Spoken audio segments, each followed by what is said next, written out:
eski kompyuterlarda kod menyusi F9 bilan chiqadi.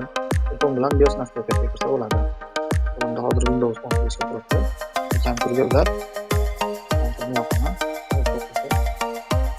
Shu tartibda ishga o'qiganlarda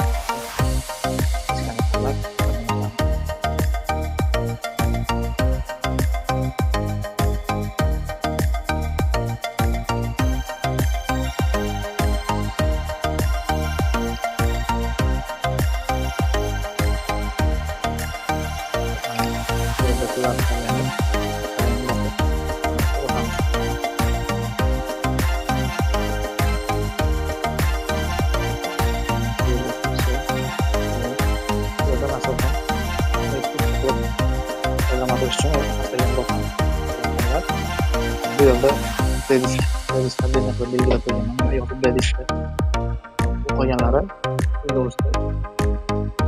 Windows bo'layotganda savdo qilingan. Ozgina megabayt. Masalan, ko'ramiz. Playlistga berilmagan ma'lumotlar bo'ladi. Bu kompyuterlarda bu playlist aslida chiqadi.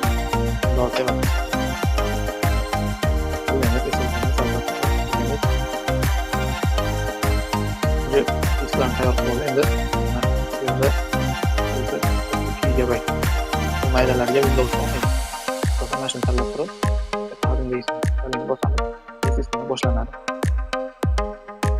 Hech narsaga tegilmaydi oxirigacha. Hozir nastroyga qilinadigan joy ko'rsatib boraman sizlarga. Mana shu joyga keldi. Narsaga tegilmaydi bu joygacha. Bu joyda qo'llanadi. Region tanlaymiz. Klaviaturani tanlaymiz. Manipulashni shartnoma ma'qul.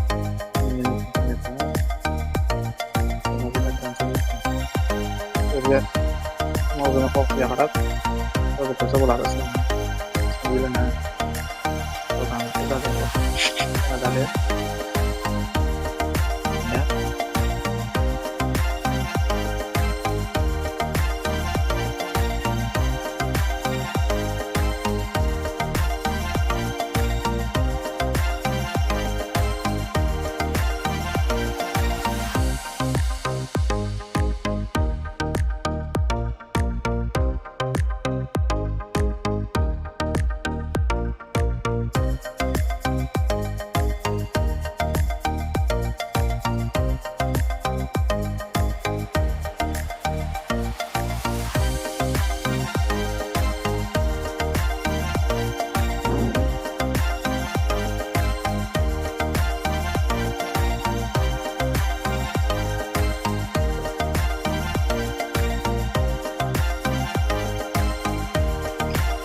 Mana Windows tayyor bo'ldi.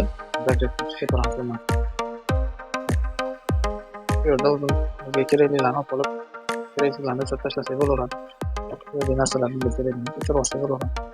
Brauzerlar kerak bo'ladi, hammasi kerak bo'ladi. Hop, mana endi bu Windows yara.